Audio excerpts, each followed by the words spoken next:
for our main event of the evening. The problem child, Jake Paul. Nathan Diaz. The bout that had social media on edge finally arrived, as Gervonta Tank Davis and Jake Paul stepped into the ring after months of build-up. Despite the massive hype and the spotlight of the DAZN broadcast, the fight failed to deliver the back-and-forth drama many fans expected. When the final bell rang, it was Paul who emerged with a majority decision, once again sending shockwaves through the boxing world. Rather than a tactical battle, the contest exposed a clear difference in size and raw strength. Breaking it down round by round reveals a harsh truth. When a naturally larger cruiserweight shares the ring with a lightweight icon, the imbalance is impossible to ignore. Is over. It's ready for war. Live from Dallas, Texas, it's go time! From the opening moments, the contrast was impossible to miss. Standing across from Tank, Jake Paul's physical advantage was immediately obvious, and it quickly became clear that the gap in size would shape the entire fight. Look at this face-off, Henry. What are your thoughts here? You're hearing that shit from me. That's cringe. In some weird way, I kind of like cringe about it. He's trying to big man the smaller guy, who the smaller guy to me is dangerous. I think Tank Davis is going to put the hands on him, but I like it, bro. I will say something about Jake Paul. He's brought a lot of attention to boxing. Tank Davis guaranteed $40 million.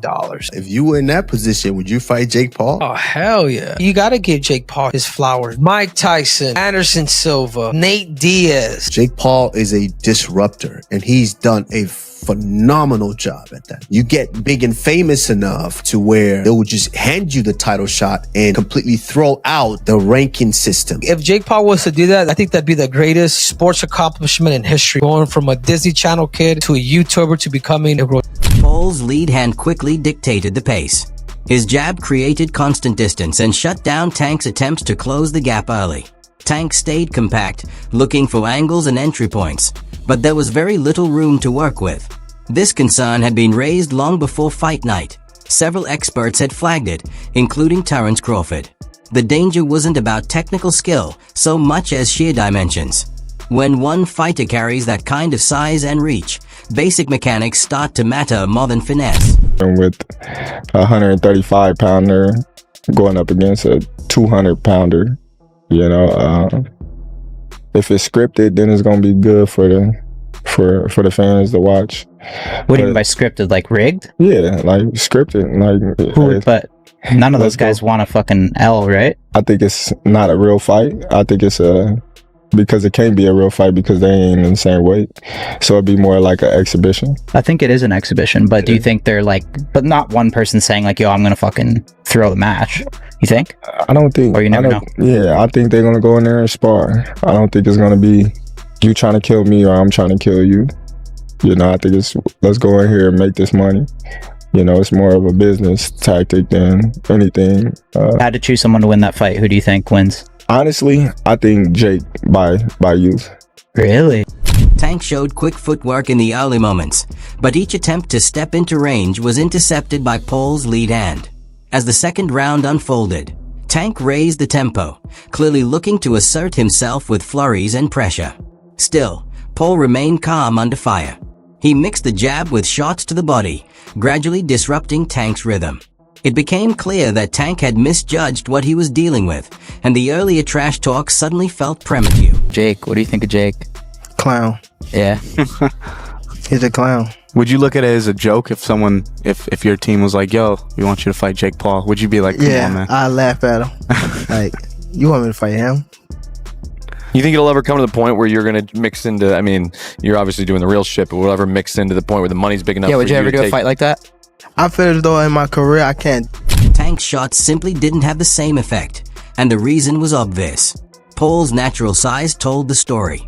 He typically carries himself at nearly 200 pounds, while Tank, even at his heaviest, sits far below that.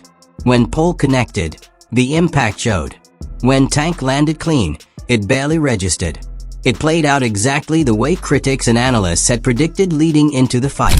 Jake Paul, Tank Davis fight got moved to Miami. I think Jake wins. Jake's just so big, dude. I think Jake wins. This is different because it's similar. It's similar to Logan versus Mayweather, but Jake Paul.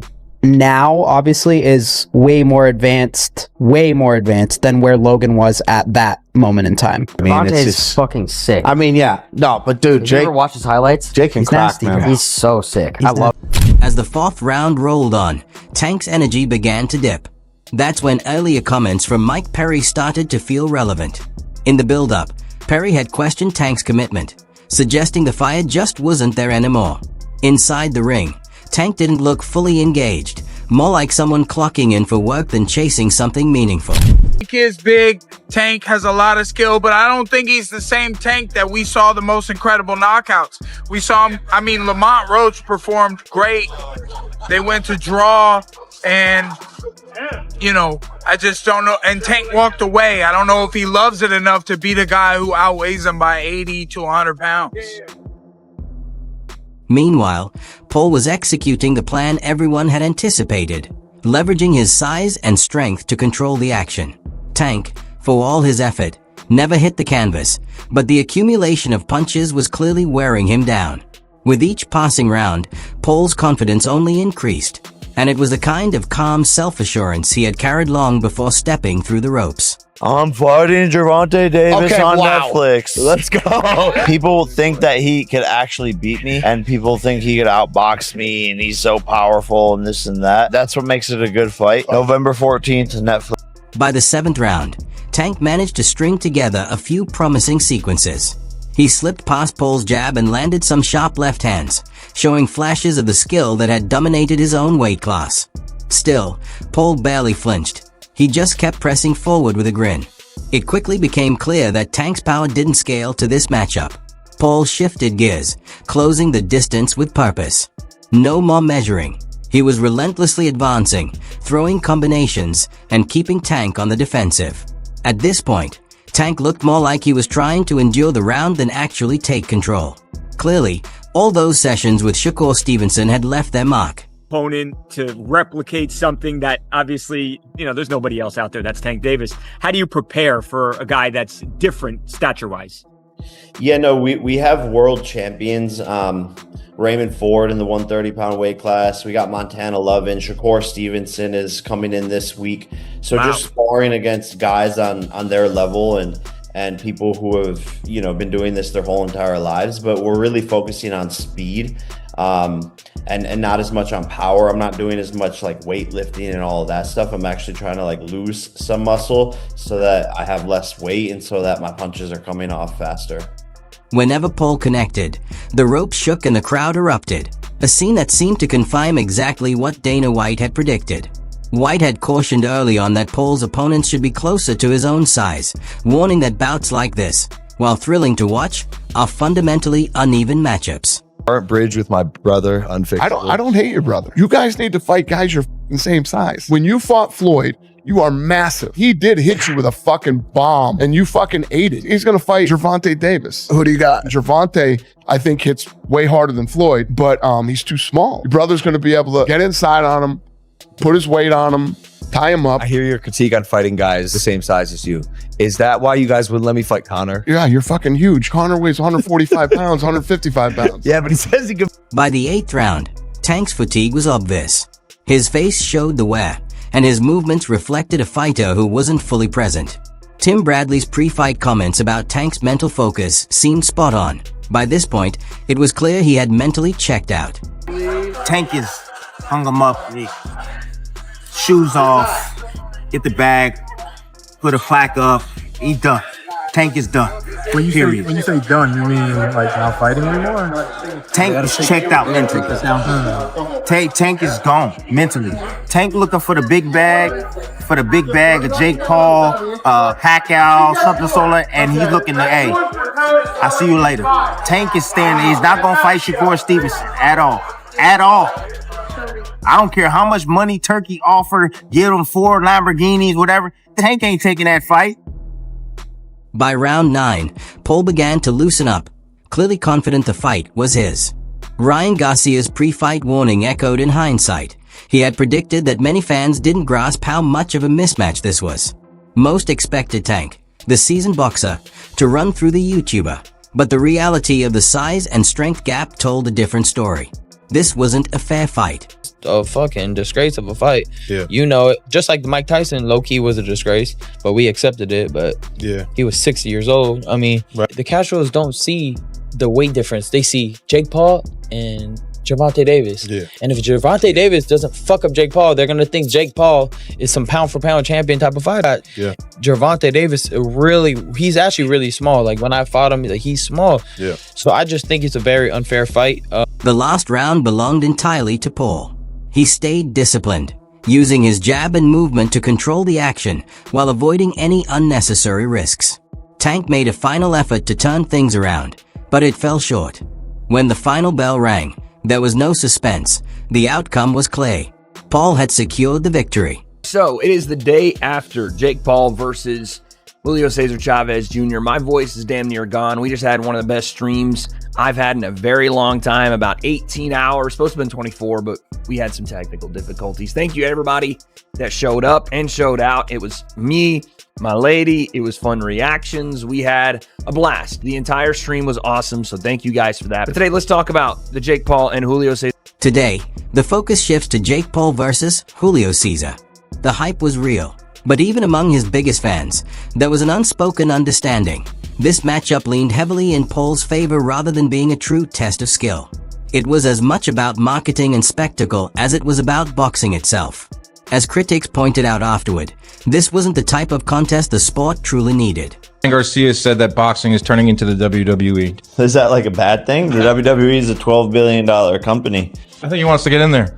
I think he's just mad that I'm gonna get an opportunity to beat Tank, and he obviously got knocked out and embarrassed, so his insecurities are coming out. The real story of the fight was the size difference. Paul's reach, strength, and overall physical presence proved overwhelming. Tank's technique and quickness weren't enough to counter the reality of facing an opponent nearly 60 pounds heavier. Jake Paul versus Gervonta Davis. Does Davis have a chance? Fuck no. Gervonta is a fucking great boxer, but he ain't gonna do shit. Fucking Jake Paul. So you got Jake Paul by knockout, or? No, I don't got anybody, but I don't think he's just too small. I don't want to beat up somebody that small. I don't want to, you know what I'm saying? What do you think of the fight? I don't want to lose to somebody that. There's no point in the fight. It's a great fight, actually. You think I'm it's not a good hating fight? on the fight, but I think my thoughts on it is let's watch and see what happens. Despite everything, Paul's progress is undeniable. He has evolved from a YouTube personality into a fighter capable of holding his own against trained professionals. While this victory might not win over all his skeptics, it certainly adds another chapter to his unconventional and remarkable boxing journey. It's because I proved everyone wrong. Reminder, the most hated and most criticized boxer in the sport of boxing before they loved him was Muhammad Ali. So I'm the anti-hero, and people will love me soon enough once they realize what I've done for this sport and who I truly am. But it doesn't bother me at the end of the day, because when you're at the top, people are clawing to rip you down, and that's just the way the game goes. If there's one thing Paul excels at, it's staying in the spotlight. He didn't waste any time hinting at what might be the most ambitious move of his career yet, a potential showdown with Francis Ngannou.